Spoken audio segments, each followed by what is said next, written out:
Located in the middle of America is a little town called Hartford, Wisconsin. Downtown, they have the biggest automobile museum in all of Wisconsin.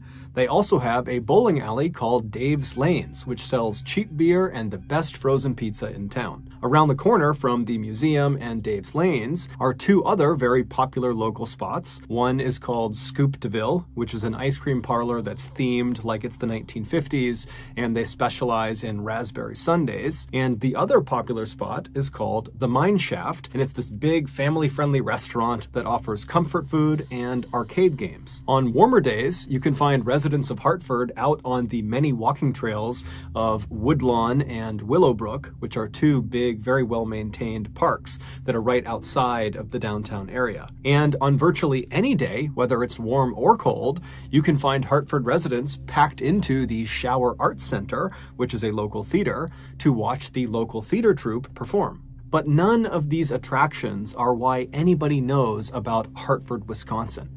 The reason we know about Hartford, Wisconsin is because of Jessie Blodgett. Jessie Blodgett was a miracle. She was born just outside of Atlanta, Georgia in 1994 to her loving parents, Buck and Joy Blodgett. And Buck and Joy, for the longest time, they couldn't have kids. In fact, they were kind of adjusting to their reality that they would not be able to have biological children when Joy discovered she was pregnant. The couple couldn't believe it. It was like the most incredible thing that either of them had ever experienced. Joy would give birth to Jessie at home with no drugs, no doctors, just Buck, his mom, and a midwife. And when little Jessie poked her head into the world for the first time, Buck and Joy fell instantly in love with her. Not long after Jessie's birth, the Blodgett family would leave Atlanta, Georgia, and move to Hartford, Wisconsin. And it was there, inside of their modest two-story home, about 5 minutes drive from the downtown, that Jessie would grow up. And it was also inside of that modest two-story home where many years later, Jessie would come face to face with a monster. Jessie was always someone the other kids looked up to. She was a brilliant musician who could sing, and she could play the piano and the violin.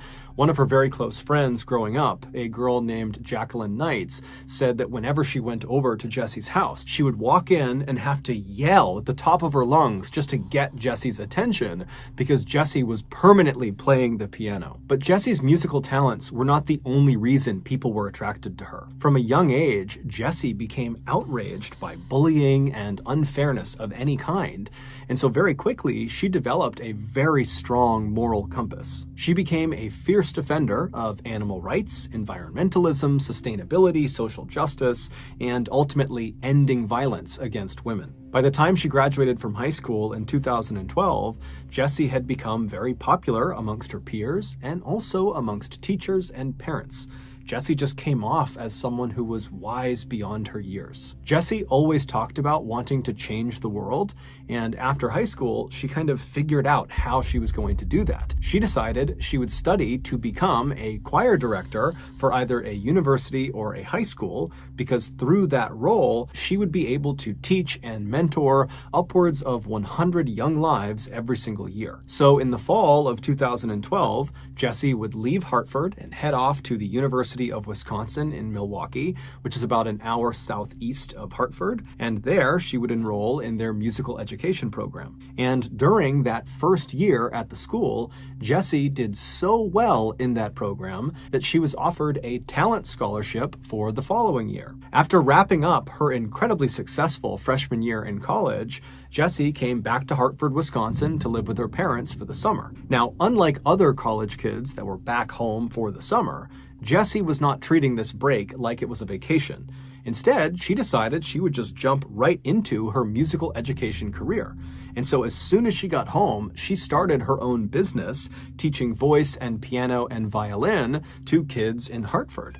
And within weeks of starting this brand new business, she had over 25 kids signed up. When Jessie wasn't teaching that summer, she was often writing original music with her friend Dan Bartelt, who was also a very talented local musician. Or when she wasn't doing that, she was rehearsing at the Shower Arts Center, where that summer she had auditioned for and landed a central role in that summer's musical, The Fiddler on the Roof. Jessie was the fiddler, and she was very excited about this. The musical opened to a packed house on Friday, July 12th at 7:30 p.m., and Jessie and the rest of her cast were incredible. And then the next night, July 13th, Saturday, they had another big performance at 7:30 as well. And then on Sunday, July 14th, they had a matinee performance at 2 p.m. After that matinee, Jessie and the rest of her castmates headed off to another cast member's house who had a pool, and they had a big pool party to celebrate the end of their opening weekend. And during this party, Jessie spent half of her time sitting around the pool with her castmates, and the other half of the time she spent petting llamas that were in a nearby field. Jessie would finally leave the party and get back to her parents' house sometime after midnight, and when she went inside, her mother, Joy, was still awake. And so when Joy heard her daughter, she came out to the front of the house, and she was getting ready to ask Jessie, how was the party, when she noticed right away that something was off about Jessie. She looked upset about something. And so Joy asked her, are you okay? And so Jessie looked like she was about to maybe go into a lengthy explanation about why she was feeling the way she was feeling. But ultimately, Jessie just kind of stopped herself, and in a tone that was less upset and more just annoyed, she would tell her mom, the guys in the cast, there are these two older guys that were kind of hitting on me, and those are my friends, and I felt like they were crossing the line, and it was just totally uncomfortable. And so Joy began asking some follow-up questions to get a sense of, how serious this was, and it just seemed like it wasn't that serious. And pretty quickly, the two women said goodnight to each other, and they both retired to their rooms to go to bed. The next morning, Buck and Joy got up fairly early, around 7 a.m., and Jessie, she stayed in bed because her only commitment that day was a lesson she was teaching one of her students at around noon, and they'd be coming by the house for that lesson. And so her parents knew she was sleeping in, and so Buck and Joy, they're kind of going about their morning routine. Buck left ahead of Joy, probably around 7 or 7:30, and then at 8 a.m., Joy, right before she left the house, she brought some laundry up to Jessie's room. And so she opens Jessie's door, she goes inside, Jessie's asleep, and Joy, she puts the laundry down, and she considers going over and waking her daughter up just to say good morning and maybe goodbye. But she thought to herself, Jessie never gets a chance to sleep in. She's always got something going on, and so I'll let her sleep. And so Joy just quietly left the room, she shut the door behind her, and she headed off to work. At around noon, Joy would leave her office and head back home for her lunch break. And so when she walked into her home, she was expecting to see Jessie awake because Jessie had one of her students arriving any time. But when she walked inside, the house was silent. Jessie was not downstairs. She apparently was not awake, and Joy had seen her car out in the driveway, so she knew she hadn't left. And so kind of annoyed, Joy walked to the foot of the stairs and she yelled upstairs for Jessie to wake up. Hey, your student's going to be here any minute. And then Joy left the foot of the stairs and walked into the kitchen and made herself something to eat. After a little while, as she's finishing making her lunch, Joy hears a knock on the front door. And now at this point, Joy is really annoyed because Jessie has still not made a sound. She has not come downstairs. And so Joy, she goes over to the front door, she opens it up, and sure enough, it's Jessie's student. She asks the student to come inside and wait for a minute. And then Joy hustles up the stairs. She goes right over to Jessie's bedroom. She opens the door up. Jessie's still in bed. And so Joy runs over to her to jostle her awake. But as soon as she is standing right above the bed, right over her daughter, and she has a clear look down at her daughter's face, she freezes. Moments later, she would call 911. Oh my God. Hartford 911, what's your emergency? My daughter is blue. I went to wake her up, and I just got home from lunch, and she won't wake up. She's oh 19. My God. Okay, hang on just a second. Okay. Okay, so is she breathing? I don't think so, no. Her pants are all wet, and she's got, it looks like strangulation marks. There are strangulation marks? That's what it looks like. I don't know what's going on. I don't know what's going on. Joy would gently pull her daughter out of the bed and lay her down on the ground. She would put a pillow underneath her head, and then she would begin doing chest compressions to try to save her daughter's life. But it was already too late. When police and paramedics arrived moments later, they came into the bedroom and they quickly determined that Jessie was deceased. When police looked at Jessie's body, they too saw the marks on her neck that her mother had referenced on the 911 call, and they also saw the same ligature marks on her left wrist and also on her ankles. As a result of these findings, the police on scene quickly concluded that this was not a naturally occurring death, this was not a suicide, this was a homicide. And so, as gently as they could, the police ushered Joy out of her daughter's bedroom and led her downstairs, because at this point, her daughter's bedroom was a crime scene, and they needed to keep it pristine so they could find evidence to figure out who did this. Once downstairs, Joy was reunited with her very distraught husband, Buck, who had just come home as well, and the two of them, their life is destroyed. Their beautiful baby girl, their only child, is now suddenly gone, and it didn't make any sense. During the search of Jessie's bedroom and then also the Blodgett house at large, the police were not able to find any cord or rope or ligatures that could have been used to strangle Jessie to death. The police also noted that there was no sign of forced entry anywhere in the house, and it appeared nothing in the house was stolen. And so quickly, the lead Hartford police detective named Richard Thickens began operating under the assumption that the killer knew Jessie and targeted Jessie. That they would have known where she was in the house, they knew how to get in the house, and they went straight for her, they killed her, and they left. When Detective Thickens spoke with Buck and Joy just hours after they had discovered their daughter dead, he asked them if they had any idea who would want to hurt their daughter. And at first, the parents said, no, we don't know anyone. But after some more prodding, Buck would say, well, recently there were some tree limb cutters that were cutting limbs right outside of Jessie's bedroom window. And so maybe they looked in and they saw a teenage girl who was all alone, and they came in and they attacked her.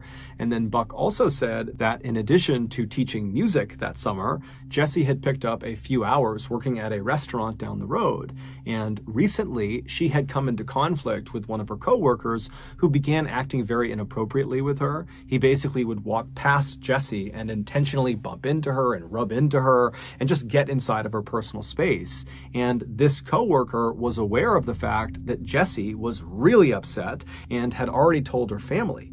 And so perhaps this coworker was disgruntled and was seeking revenge. Also, Joy would point out to the detective that the night before, when Jessie came home, she had seemed really upset about something. She had said it was about these two guys that, were hitting on her at the party, and it made her uncomfortable. But Joy and Jessie didn't really get into it. So there was something obviously on her mind the night that she was killed. Following this discussion, Detective Thickens would go out and track down those tree trimmers. He would also track down the co-worker at the restaurant, and he discovered that they had rock-solid alibis and they were ruled out as suspects. As for the two older guys, the cast members from the pool party that had made Jessie uncomfortable, Detective Thickens found them, and he very quickly ruled out one of them, but he was not able to rule out the other. His name was Randy Talley. When Detective Thickens spoke to Randy on July 15th, the day that Jessie was found, Randy would deny having anything to do with Jessie's death. When Detective Thickens asked him, where were you the night before after the cast party? Where'd you go?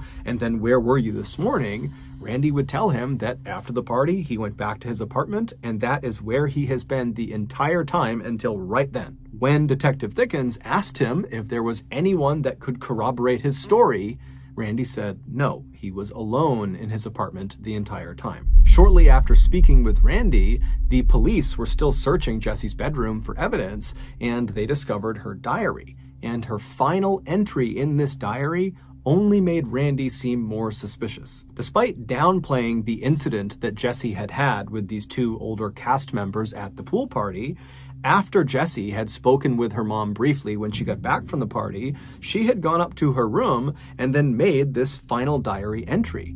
And in it, she talks about being really upset about what these two guys had done to her. She said that these two guys were corrupting her and that they were taking what should be platonic love and perverting it into a competition. Her closing lines seemed to indicate that she might have been expecting some sort of future confrontation with these two guys. The lines read, "I am not helpless. I will recognize problems and confront them without fear. God be with me." Between Randy's lack of an alibi and then Jesse's kind of ominous final message that seemed to be talking about Randy, Randy quickly became the primary suspect in this murder investigation. But Randy's cell phone records indicated that he had not had any interaction, no calls, no text messages, with Jesse leading up to her death. And around the time in the morning of July 15th, when she would have been killed, Randy's cell phone was in his apartment, far away from Jesse's house. And so while this didn't definitively mean that Randy could not have killed Jesse, because he could have just left his cell phone at his apartment when he carried out the attack, what it did mean was there wasn't any real evidence to support the idea that Randy killed Jesse. And so the Hartford police had to go back to the drawing board and try to find new leads to chase down. And on July 16th, just 24 hours after Jesse was discovered, the police would get a huge lead.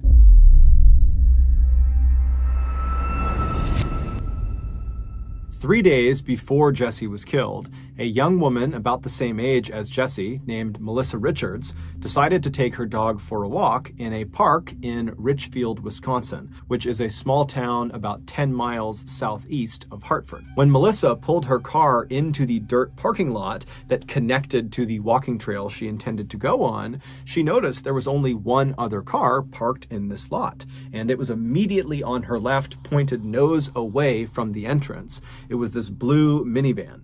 And so as she's driving in, she looked over at it and she noticed the driver had their legs poking out of the driver's side window as if they were laying down across the front seats. And so this didn't really matter to Melissa, but she definitely took note of this person in this van. And so she drives past the blue van on her left. She drives all the way across to the other side of the dirt lot. She parks her car, she hops out, she gets her little dog Remy out of the car, and then she walks away from the parking lot and heads onto the walking trail into the woods. The trail that she was walking on was basically a big loop that ended at the entrance to the dirt parking lot. And so when she was done with her walk, she would be walking directly across the entire parking lot, which would mean she would be walking on foot past that blue minivan if it was still there when she was done. And so Melissa does a 30-minute loop. She gets all the way around and she reaches the entrance to the parking lot and she sees the blue minivan is still parked where it was, except the driver no longer has their feet poking out of the window. Now she can't see if there's anybody in the van at all. And so Melissa, again, she's not really thinking about this. It's crossing her mind, but she's not on edge about this van. And so she lets go of the leash of Remy, and Remy starts running to the car, and Melissa pulls out her key fob, and she opens up the trunk to the car, and so Remy runs over, he leaps into the car, and then Melissa just continues to walk across the lot towards her vehicle. And when Melissa walks just far enough that she is past the blue minivan, she turns to look at it, and she sees the person who had been sticking their legs out of the window, the driver, is now sitting in the passenger seat of the blue minivan. The door is open and this person is sitting there staring at Melissa. And so Melissa, she makes quick eye contact with this person and immediately averts her gaze. She doesn't want to be rude and she just keeps on walking towards her vehicle. But again, she's not worried about what's happening with this van. She's just aware of this person and this van. But after averting her gaze, she hears the sound of someone running towards her from behind. And so she whips her head around and she sees the same person who was sitting in the passenger seat, the driver of this van, has run up to her. And as soon as she turned around to face this person, they came to a complete stop and they were just staring directly at Melissa. They were only about 10 feet apart. And Melissa kind of reflexively said, "Oh, you scared me." And then Melissa just turned her back on this person and continued walking towards her vehicle. And after taking only a couple of steps, once again, she heard the sound of this person behind her start running towards her. And immediately she whips her head around again and again. This person comes to an abrupt stop as soon as Melissa's looking at them. Except now Melissa knows something's not right. And worst of all, she looks down and in this person's right hand by their hip is a knife. A split second later, this person charges Melissa. They tackle Melissa to the ground. Melissa smashes down onto her stomach, and she's pinned on her stomach. And this person, they attempt to stab Melissa, but Melissa fights back like mad. She turns over and she grabs the blade of the knife and she wrestles it away from her attacker, and she pulls the knife under her body and she puts it under all of her weight. And the attacker is so surprised that this has happened, they actually stop for a second before kind of reaching down and trying to yank the knife out from underneath Melissa, but Melissa is not letting it go. And so finally the attacker just kind of sits up on her back and says, "Can I just go?" And Melissa says, "No." But at that exact moment, the attacker leapt up and started running back towards the blue minivan. And so Melissa, she's not waiting around to see what they're going to do. And so she jumps up. She's still got the knife in her hand. Her hands are completely ruined. Melissa runs to her car. She leaps inside. She throws the bloody knife onto the floorboard of the passenger seat. After making sure Remy is in the car with her, she shuts the back hatch. She locks the doors, and then she turns around and she sees her attacker in the van peeling out of the lot, driving away. And so Melissa is relieved, but she also just wants to get the heck away from where she is right now. She's totally alone. And so she fires up her car and she drives to the hospital. After getting 15 stitches to repair the 3 very deep cuts in her hands, Melissa was transferred to a recovery room where a man named Joel Klossing, who was a detective with the Washington County Sheriff Department, he came into the room and he took down Melissa's statement. Now, Melissa was very shaken up about what had just happened. She had no idea who this person was, why they attacked her. But despite being shaken up, Melissa had the most incredible memory of the event. She knew exactly what her attacker looked like, all the little details, and she knew everything about the vehicle, to include the fact that she knew it was a Dodge Caravan minivan. So she knew the exact type of car, and she guessed it was probably from the years 2000 to 2002. And so Melissa gives this incredible statement, and Detective Klossing, he goes back and he has a composite sketch made of the attacker. And then on this sheet that showed the attacker, there was a description of the vehicle and where it was located and some details of the case. And so Detective Klossing releases this sketch and the information to the media, and he puts it around town. And he's expecting someone in town to know who this person is because the description is so good. And someone would come forward. On July 16th, so one day after Jesse had been killed, a deputy from the Washington County Sheriff Department, he came forward and said, "Hey, I saw your flyer and I read the description Melissa gave about the type of vehicle this person was using, and I have seen that vehicle parked in the exact same spot in that park. I was there a couple of weeks ago. I saw it there. There was something weird about it. The driver was acting strange. And so I actually ran the license plates to see if there was some outstanding warrants or something going on with this person. But after I ran the plates, nothing came up. And so I kind of just forgot about it. But now I've read this description and I'm pretty convinced it's the same exact vehicle. And so I can pull those plates that I ran and we can see who owned that vehicle, and maybe it's a match." And so the deputy, he pulls up the information that he had pulled from the license plates of the van he had seen a couple of weeks earlier. And when they looked at the owner of that minivan, there was just no way they matched the description that Melissa gave. It just could not be the same person. And so briefly, Detective Klossing and the deputy believed that, okay, it was just some big coincidence that a very similar blue minivan was parked in the exact same spot a couple of weeks apart. But when Detective Klossing looked a little bit deeper into who the owner of that vehicle was, he would discover they had a relative that matched exactly the description that Melissa gave of her attacker. And so on the afternoon of July 16th, so one day after Jesse has been killed, Detective Klossing tracks down the phone number of the relative who looks exactly like the attacker, and he punches that number into his cell phone and he put the phone to his ear. At the same time, 10 miles to the northwest, Buck and Joy Blodgett were hosting a vigil for their daughter in their home. And so all of Jesse's very close friends and family, they were all there in the living room, and they were sitting around in a big circle, crying together, grieving together, and then also sharing their favorite memories of Jesse. And so while they're all doing that, a phone starts to ring inside of the circle. And the owner of that phone, 19-year-old Daniel Bartelt, who was a very close friend of Jesse's and who had spent much of that summer coming over to the Blodgett household to make original music with Jesse, he stands up and he walks quietly away from the group, and then he answers the phone, and it's Detective Klossing asking Daniel to come into the station to talk about Melissa Richards. Daniel would make his way to the police station that afternoon, and he would be interviewed by Detective Klossing and another detective. And even though they had brought Daniel in to talk to him about Melissa Richards, it was not lost on these detectives how strange it was that Daniel is at the home of a recently murdered young woman where that case is unsolved, and he is now the suspect of another attack on another young woman that happened only a couple of days earlier and only a couple of miles away. And so as soon as Daniel sits down, Detective Klossing kind of casually asks him, hey, why were you at Jesse Blodgett's house when I called you? And Daniel would say, well, I'm very close with Jessie, and so we were there as part of her vigil because she was killed yesterday. And so the detective kind of did gradually shift to Melissa Richards, which Daniel would say he had nothing to do with. But as they began asking him questions about Melissa, Detective Klossing and the other detective noticed that there were cuts on Daniel's hands. And so they kind of cut him off and they asked Daniel, how'd you get these cuts on your hands?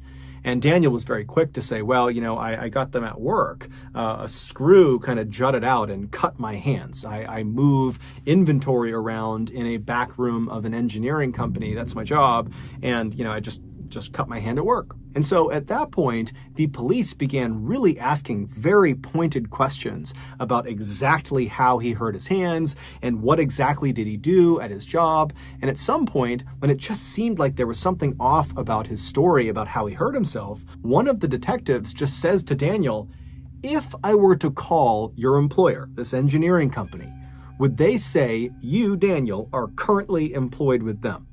And Daniel, he kind of paused for a minute and then said, no, I actually lost my job several weeks ago. And so now the detectives knew he had to be lying about how he cut his hand because he's just told them that he hurt it at work recently, but he wasn't employed recently. And so Detective Klossing kind of leans in and says, Daniel, so how'd you really hurt your hand? And so Daniel, he begins talking about how he cut it cooking. And Detective Klossing is like, Daniel, nobody would lie about cutting their hand cooking. So why don't you just tell us the truth?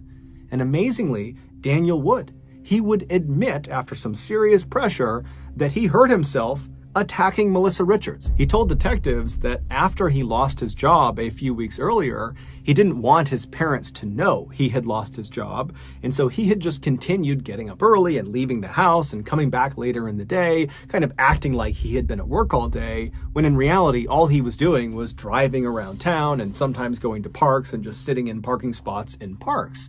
And so on July 12th, the day that Melissa was attacked, that's exactly what Daniel was doing. He was pretending to be at work by sitting in that parking space in that dirt lot in Richfield. And at some point, he saw Melissa and he decided he just wanted to attack her. He told detectives that recently he had become overwhelmed in college, and so he had dropped out, and then he lost his job. And so combined, he was just feeling kind of scared of life. That's how he described it. And so he wanted somebody else to feel scared too. And so that was why he said he attacked Melissa. But despite admitting to this vicious, violent crime against Melissa Richards, Daniel, when asked if he had any connection to the Jesse Blodgett murder, he would say, absolutely not. I love Jesse. I would never hurt her. But when Detective Klossing reached out to Detective Thickens of the Hartford Police and told them you should look at Daniel as a potential suspect in your murder case, it would quickly come to light that Daniel was lying again. Daniel was raised in a good, loving family.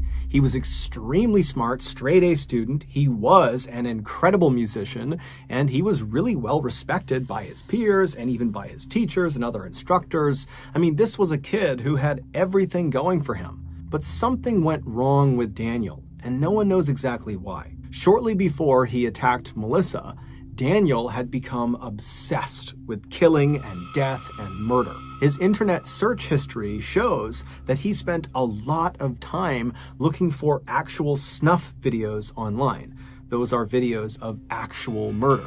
He also spent a lot of time looking up serial killers and spree killers, and he was especially interested in anybody who killed lots and lots of women. And then finally, right before he would attack Melissa, Daniel, based on his search history, had discovered this one particular pornographic snuff film, and it was of this woman who was all tied up and hogtied, and after being assaulted, she was strangled. And Daniel watched this video over and over and over and over again. On that day, July 12th, as Daniel is pretending to be at work, he's sitting in his car, he looks out and he sees Melissa, she's all alone, and something clicks in his head where he decides he's going to go reenact that wretched pornographic snuff film on Melissa. And so Melissa was likely just at the wrong place at the wrong time. Recovered in that dirt parking lot after the attack was this special, very strong tape that had been in Daniel's pockets during the attack. It had just fallen out. And so it's believed he was going to use that tape to subdue Melissa and then abduct her.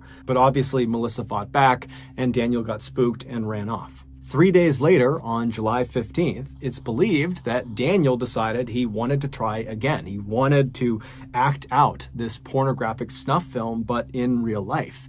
And this time, he wasn't going to leave it up to some random victim. He needed his victim to be totally helpless. He needed his victim not to fight back.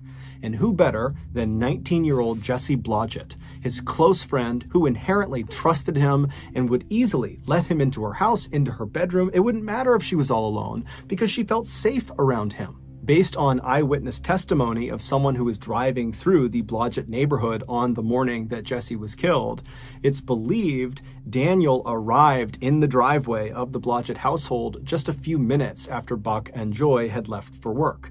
And so he pulled into the driveway knowing that Jesse was all alone. We don't know exactly what happened inside of that house. We don't know if Jesse came down and opened the door or if she was still upstairs sleeping. But Daniel, he entered the house, and when he went inside, he was prepared for what he was about to do. He literally had a bag full of supplies. Things like that special tape, there were ligatures, cords, ropes, there was alcohol wipes, zip ties. And so he makes his way upstairs to Jesse's bedroom, and then once he's in there, we don't know if Jesse was awake or sleeping at this time, but either way, Daniel jumped on top of her and immediately put a homemade ball gag into her mouth and then wrapped that special tape around her head to make sure the gag stayed in her mouth. And then once she couldn't make a sound, he bound her wrists and her ankles and he hogtied her, and then he viciously assaulted her, and then after he was done, he wrapped some cord around her neck and he strangled her to death. After she was deceased, Daniel attempted to clean her body with some alcohol wipes, and then after that he kind of repositioned her in her bed with the covers up over her to give the appearance that she was still sleeping to her parents when they inevitably would find her. Then Daniel rounded up all of his murder supplies back into his bag, except he did accidentally leave one of those special rolls of tape underneath Jesse's bed, and then he slipped out of the Blodgett household, and then he drove to Woodlawn Park, where he disposed of his supplies into one of the trash cans. The next day, at Jesse's vigil, Daniel would attend, and according to the other people that were there, Daniel was by far the most talkative person in that circle. Daniel would ultimately be found guilty of murdering Jesse Blodgett, although he never admitted guilt. In fact, during the sentencing phase, Buck Blodgett would give this incredibly eloquent and heart-wrenching speech about what it was like to lose his only child. And toward the end of this speech, Buck turned to his right, so away from the judge who he had been addressing, and he looked directly at Daniel. And Daniel looked back at him, and Buck says, "Dan, I forgive you as I have every day since I found out it was you." And then a few moments later, Buck would also say to Dan, "Dan, not only do I forgive you, but I love you." But when Daniel got his turn to stand up and say something on his behalf, he turned to face Buck and Joy, and looking right at them, he would tell them that he's innocent and that he doesn't have any answers for them because he didn't do it and his conscience is clear. Daniel was sentenced to life in prison without the possibility of parole, and as far as we know, he still denies having killed Jesse despite the mountain of evidence against him. In the days following Jesse's death, Buck Blodgett walked into his daughter's bedroom and he laid down on her bed, and looking straight up, he tried to hold his breath for as long as he possibly could. And as he began to struggle, he started to imagine what it was like for his poor daughter in her final moments as she's being murdered. And it just crushed him. He thought to himself, I wasn't there for my little girl when she needed me the most. But instead of just carrying that terrible burden around with him for the rest of his life, Buck and his family decided they had to do something to honor their daughter's memory and maybe even change the world, which was something that Jesse always talked about wanting to do. And so Buck would go on to start the Love is Greater Than Hate project, which is this incredible charity whose mission is designed to end male-on-female violence and to inspire love over hate. So that's going to do it. If you got something out of today's episode and you haven't done this already, please ask the like button to help you move out of your apartment and offer to pay them in beer and pizza. When they accept and the move is complete, only serve O'Doul's and anchovy pizza.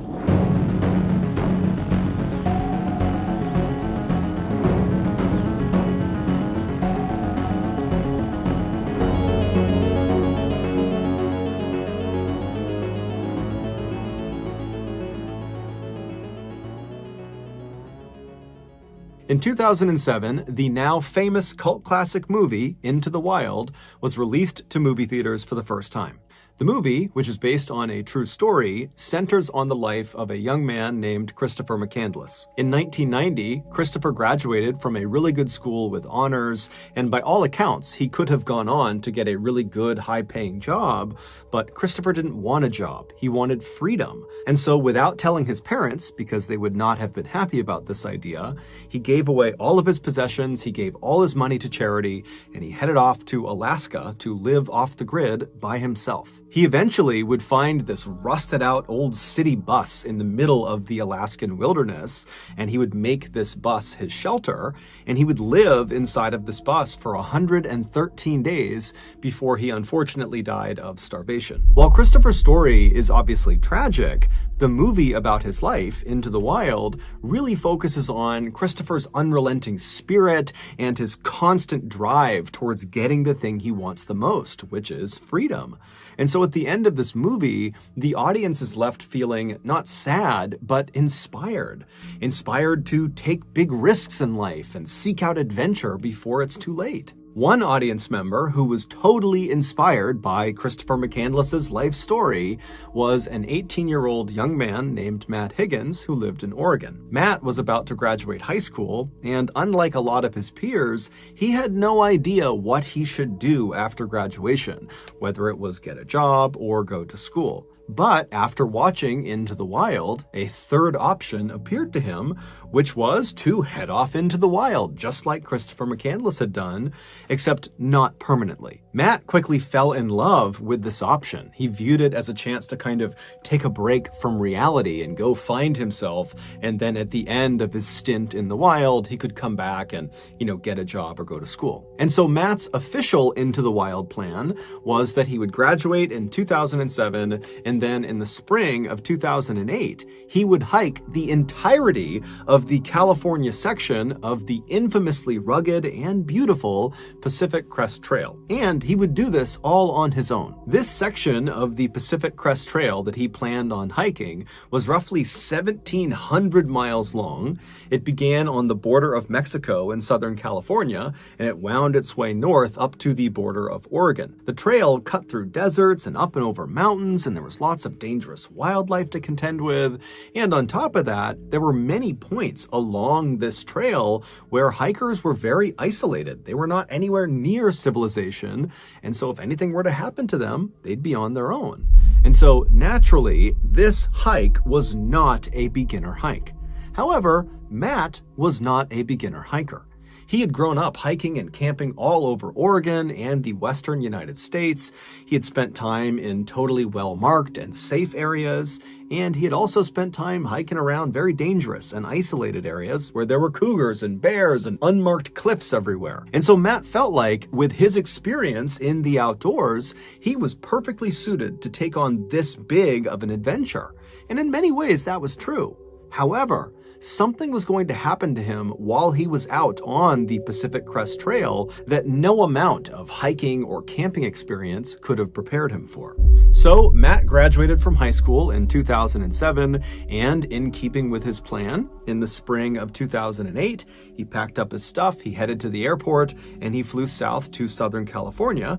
And when he got there, he made his way all the way south to the border of Mexico, and there he picked up the start of the Pacific Crest Trail, and he began heading north. For the first few weeks of his hike, Matt would spend the entire day hiking as far as his body would allow him, and then at night, when it got too dark or when he got too tired, he would just set up his campsite right off the edge of the trail, and then after a quick bite to eat, he'd climb inside of his tent and he'd go to sleep. And then the next day, he'd get up early and he'd do it all over again. During those first few weeks, the only real adversity that Matt ever faced, beyond just kind of normal fatigue from long-distance hiking, was at one point he got a little dehydrated, and another time he almost stepped on a rattlesnake. So besides those two things, really the hike had actually been fairly routine by Matt's standards. But when he reached the Lassen National Forest, which is a very dense forest in Northern California, located about 150 miles from the end of his hike, so the border of Oregon, when he got there, this hike of his would become anything but routine. Not long after stepping foot in Lassen Forest, Matt found himself walking along this winding dirt path where the trees on both sides of this path were pressed tightly up against the edges of this trail, and because of how densely packed the trees were together, it was almost like he had these walls on either side of him that extended 100 feet into the air. And so it was very quiet and it was very dark as he was walking along, but Matt was enjoying it. All he could hear was the chirping of birds and the insects buzzing around him. It was peaceful. And so Matt's just kind of meandering his way through the forest. He's in no rush. And at some point, the trail he was on banked hard to the right. And so he makes this turn, and as he does, he looks up, and what he sees kind of startles him. About 20 feet away from him, off to the right side of the trail, is this big boulder, and sitting on this boulder are two middle-aged people, a man and a woman. They were both dressed head to toe in white. They both looked very dirty and disheveled. The man had this big, unkempt beard, and both of them were just staring daggers at Matt. And so Matt felt awkward, and he immediately looked down as he continued walking towards them. But as he got within a few feet, he looked up and kind of awkwardly smiled at them and waved and said hi, and they didn't respond. They just continued to stare at him with no discernible expression on their face, and they watched him as he walked right past them.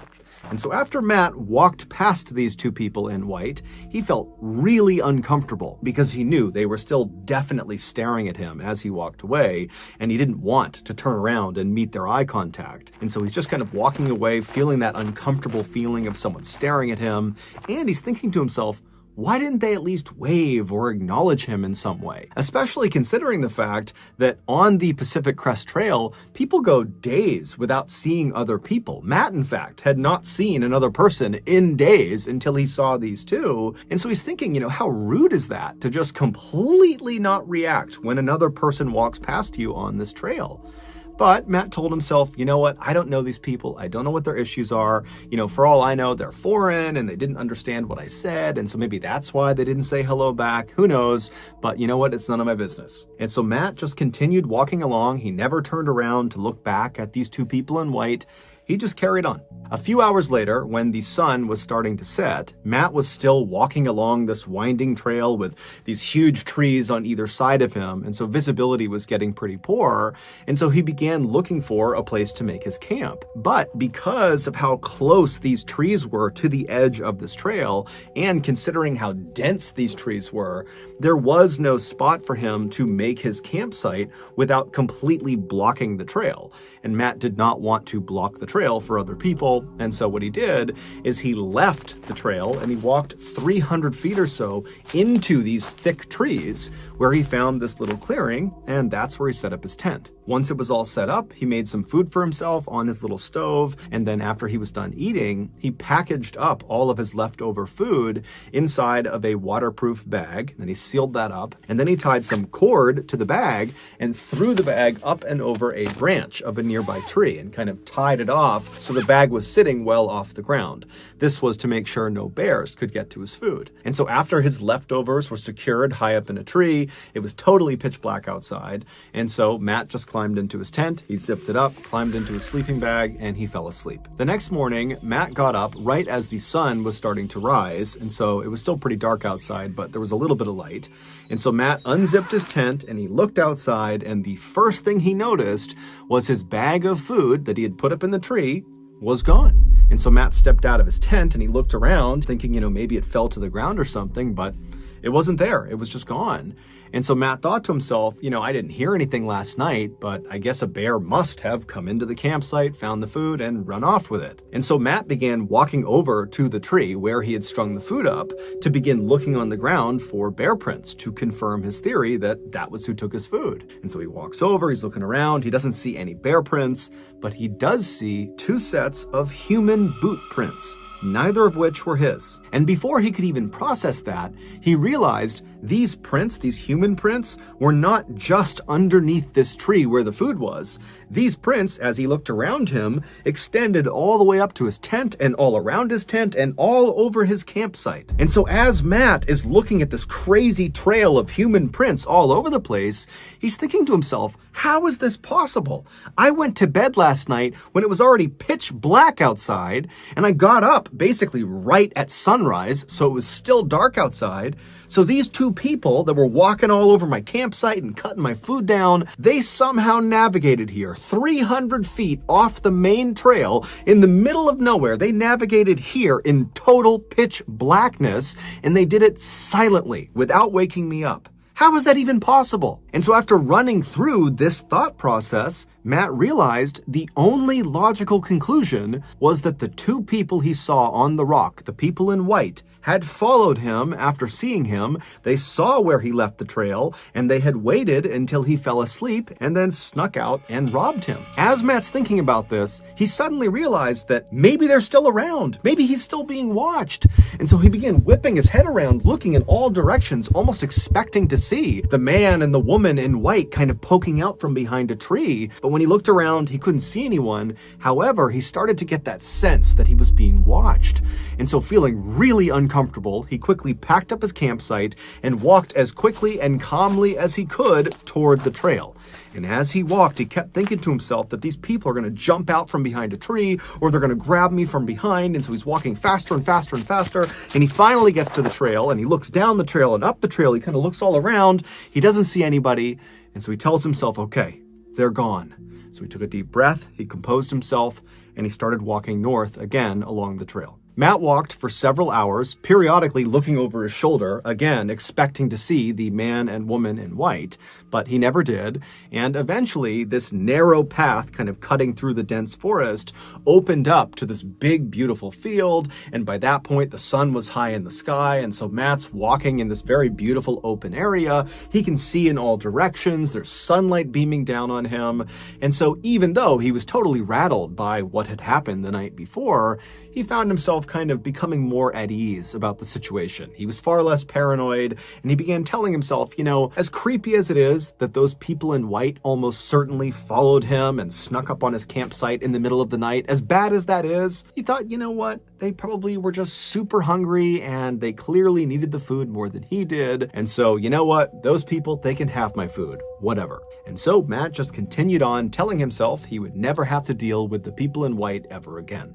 However, he would be wrong. Over the next 3 days, Matt continued making his way north through the Lassen forest, and the trail he was on would weave between those big, beautiful open areas back inside those very densely forested areas where the trees were practically right on top of you. And during those 3 days, Matt did not see the people in white. He did not have any nighttime encounters with anybody. Nothing got stolen. And so that only reinforced the idea that, he had been a target of opportunity. They had taken what they wanted from him, and they were no longer following him. But on the 4th day after the food stealing incident, things would get spooky for Matt again. On that 4th night, Matt was once again forced to leave the trail he was on. He was in one of those very densely forested areas and walk well off the trail to find a clearing for his tent.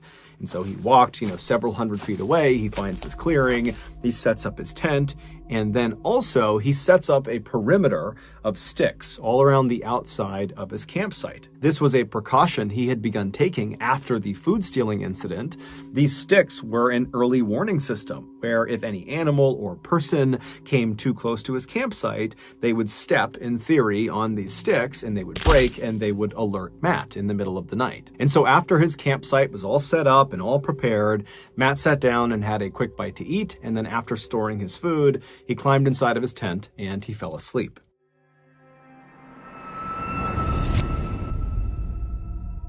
A few hours later, Matt suddenly woke up. Now, when he woke up, he opened his eyes, but it's pitch black in his tent, there are no windows in his tent, and it's pitch black outside. So even with his eyes open, he can't see anything.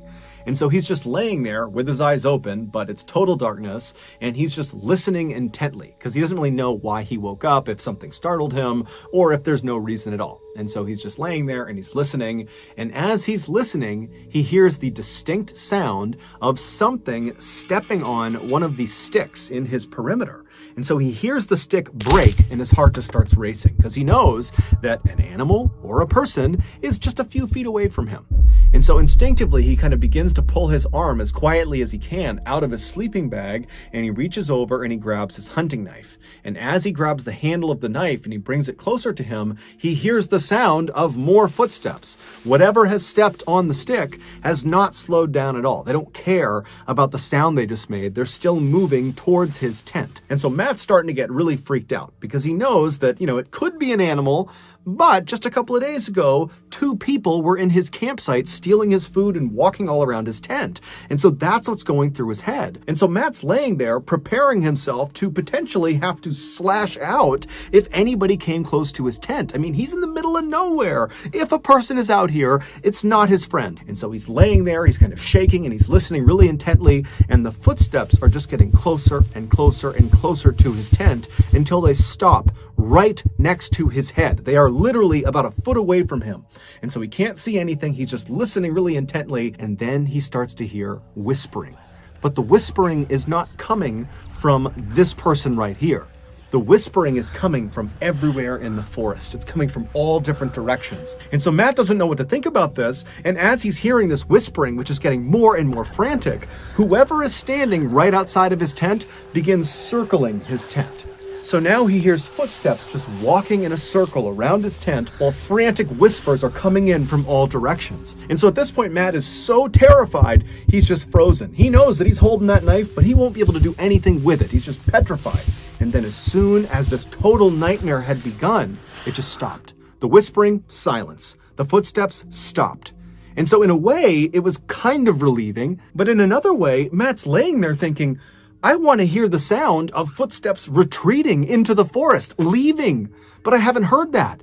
It went from footsteps all around the tent and whispering everywhere to silence as if whoever is out there is still out there. And they're just standing there waiting for him. And because it's so dark, he can't even look. He can't look outside and see. And so he's left just laying in his tent, wondering if 1, 2, 3, 4, 5, 10 people are just waiting outside of his tent. He's got no idea. And so finally the sun would come up in the morning. And again, Matt has not heard the sound of retreating footsteps. And so maybe they're still just standing outside. But once the sun had totally come up and there was some light outside that he could see through his tent, Matt decided he just had to check. And so he reached over and he quickly unzipped the flap of the tent and he looked outside. He didn't see anyone. He leapt outside with his knife, ready to confront anyone who was out there, but there was no one. And so Matt, he's not thinking, oh, great, they're gone. He's thinking, are they just like a few feet away, hiding behind trees? And so for a few minutes, Matt just began looking all around his campsite, kind of expecting to see, those people in white or other people he doesn't know, but he doesn't see anyone. And then Matt starts thinking to himself, was this just a nightmare? Did that not even happen? Am I imagining this? But when he looked down, he saw clear boot prints all over his campsite, including a nice track all the way around his tent.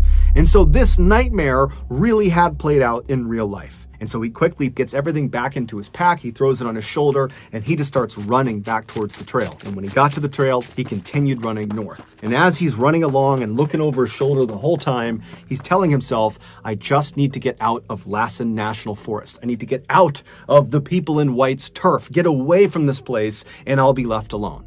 And so that motivated him to spend the whole day moving as fast as he possibly could. And by that afternoon, he had finally escaped Lassen National Forest. He was out and he was in one of these smaller towns that kind of butted up alongside this forest. And so that night, he camped out right near this town. He wanted to be as close to civilization as possible to ensure his safety.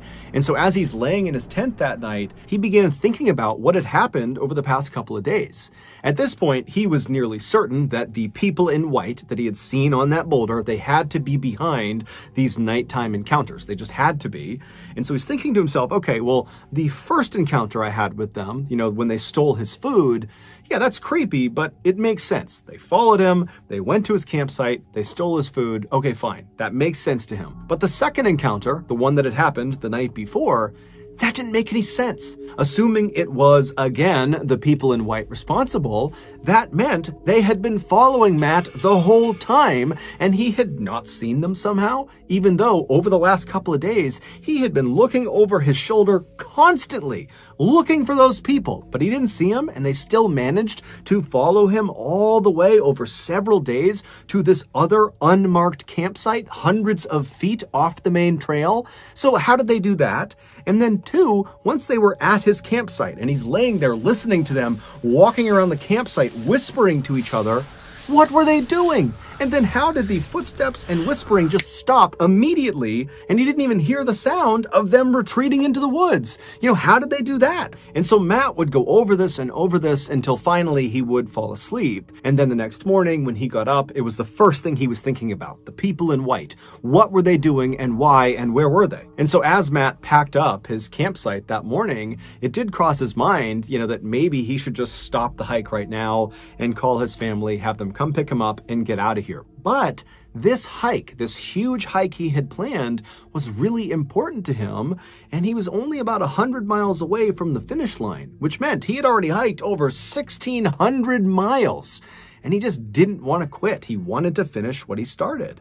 And so he packed up his stuff, he threw it over his shoulder, and he continued on. And so that day, Matt would leave that little town, and he would make his way up into another very dense forest called the Mount Shasta Forest. Mount Shasta was a lot like the Lassen Forest, except Mount Shasta has a very disturbing backstory. Specifically, lots and lots of people go missing inside of Mount Shasta, and often they go missing under baffling circumstances. The most frightening of these missing persons reports are when someone comes back, the survivor of the event, and they will say, they saw their hiking companion. They clearly saw them.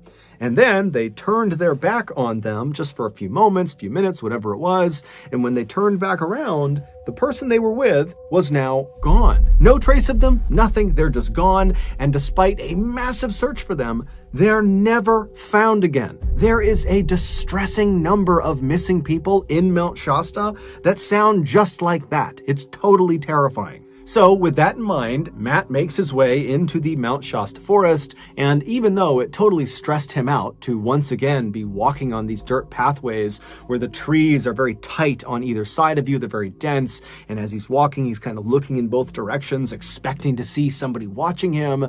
Despite feeling that way, Matt just continued to stay focused and kept telling himself to just continue on, because you're so close to the end. And so the first 3 days that he was in the Mount Shasta forest, Matt would just keep his head down and very stoically every day, he would just hike as far as he possibly could. In the evening, he would set up his campsite either right off the trail or maybe a little ways off the trail in a clearing. And he didn't have any run-ins with the people in white or anybody else for that matter. He was totally left alone. But on his 4th day in the Mount Shasta forest, all that would change. On that fourth day, Matt found himself not inside one of those very dense forested areas, but rather in this very open trail that was up on the side of this mountain. And because this trail was fairly high up in elevation, the tree coverage was fairly sparse, and so there was great visibility. He could see miles ahead of him, and when he turned around, he could see miles behind him. And so Matt is just walking along this trail, kind of enjoying the day. It's beautiful outside. And at some point, he turns around and looks behind him. Now, all day he'd been doing that, and he had not seen anyone. But this time, when he turned around, he saw two little white dots, miles and miles back, slowly making their way along the trail that he was on. It was the people in white. They were back. At this point, Matt was at least 50 miles or more away from that first place he had walked past the people in white when they were sitting on that boulder, which meant, one, Matt was right. These people in white really had followed him and almost certainly were responsible for the nighttime visits he was getting.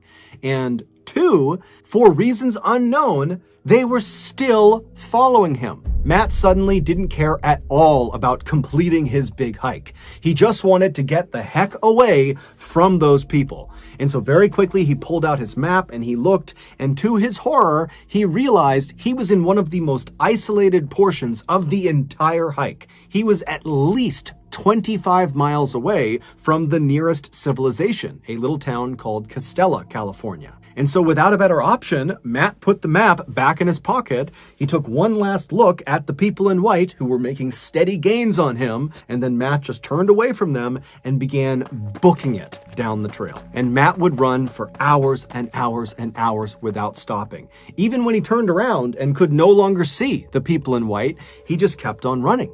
And then when the sun set and he could barely see the trail, he just kept on running. It literally wasn't until it was so dark outside that he actually couldn't see the ground anymore that Matt finally, totally exhausted, came to a stop. And then from there, he turned and left the trail and walked way away from the trail, hundreds of feet deep into the forest, to get as far away from these people in white as he possibly could. And so finally, he found this clearing very far away from the trail. He set up his tent right in the middle of it, and then he very diligently laid out his perimeter of sticks around his campsite, making sure there were no gaps. And then he climbed inside of his tent, he zipped it up, and then keeping on all of his stuff in case he needed to make a run for it, he got inside of his sleeping bag and he just laid there with no expectation that he was going to sleep. He was terrified. As he laid there, he thought to himself, okay, I have now run at least several miles ahead of them. I know that was them. I know I got some distance on them. There's no way they saw where I turned off the trail and where I've set up this campsite, so they can't possibly find me. And so Matt would lay in the tent for several hours just waiting to fall asleep. And then finally he would start to get tired because at this point it's totally quiet outside. He hasn't heard anything. And so he begins to doze off to sleep. And as he's getting more and more tired, he hears the sound of someone stepping on his perimeter of sticks. And as soon as he hears that stick break, he hears the all too familiar whispering pick up all around the forest. And then something new happens. Before Matt can even do anything, his tent lights up like a Christmas tree. Someone is shining a light on his tent. Someone has snuck up on his campsite in the middle of nowhere, hundreds and hundreds of feet off the trail, in the middle of the night. They've found him, and they're shining a light on him. And then the light clicks off, and it's silent. And at this point, Matt's fight or flight instinct kicks in, and he rips off his sleeping bag, he jumps outside and begins screaming nonsense and flailing around with a knife, trying to intimidate these people to get away from him. And then after he stops for a second, he hears a stick crunch right behind him. And he whips his head around to look at who is standing right behind him. And as he's turning out of his peripheral vision, he sees a dark figure running towards him. He doesn't think twice, he just turns and begins running away from the campsite. Now remember, it's pitch black in the forest. There's trees everywhere. And so Matt's smashing into trees, branches are hitting him, he's falling to the ground, but he is on a pure adrenaline high, and he is just sprinting as fast as he possibly can away from this person who is likely still chasing him. And after 5 minutes of running, he stumbles and falls forward and kind of lands at the base of this fallen tree. The tree had landed in such a way that it was kind of propped on a rock, so there was a small gap underneath the tree.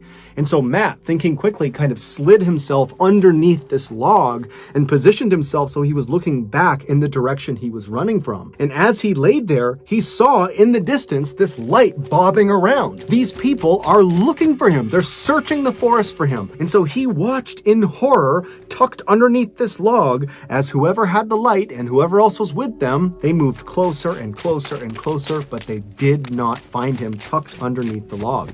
They just walked right on past him. And so Matt would remain underneath this log all night until finally the sun came up. And at that point, even though it was fairly obvious that whoever was looking for him, they were now gone, Matt was still terrified. And so he stayed under the log for several hours until it was about early afternoon. And then he finally pulled himself out from under the log and he looked around. He couldn't see anyone. And then instead of going back to his campsite and getting his gear, he just totally abandoned it. He was worried that these people in white or whoever it was, that they were still going to be there. And so he just turned and continued running away from his campsite back out to the trail. And once he got the trail, he continued running on the trail all the way to Costella, California. And when he got there, he hitchhiked his way to the town of Mount Shasta. And there he would speak to police as well as the Forestry Service about what he had experienced. And so they would take all of his information down and they would put him up in a motel for the night. And then the next day, Matt would get in touch with his family and they would drive from Oregon to Mount Shasta. They would pick him up and they would take him back home. Months later, Matt would contact the Mount Shasta police and the Forest Service and would just follow up and say, hey, have you learned anything else about these people in white? Have you caught them? Has anybody else come forward?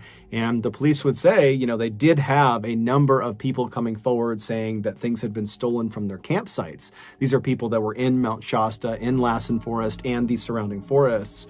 But Matt was the only one who had reported being terrorized by this mysterious couple in white. And so to this day, Matt has no idea who those two people were, what they wanted with him, beyond obviously the food they took. I mean, they continued to stalk him for nearly 100 miles. And he has no idea how they were able to keep finding his campsites that were hundreds of feet off the main trail in unmarked areas that they would somehow navigate to in total darkness without alerting Matt. It's all a big mystery. So that's going to do it. If you got something out of today's episode and you haven't done this already, please hide a Bluetooth speaker in the like button's bedroom and then proceed to play Siberian Husky screaming audio all night long.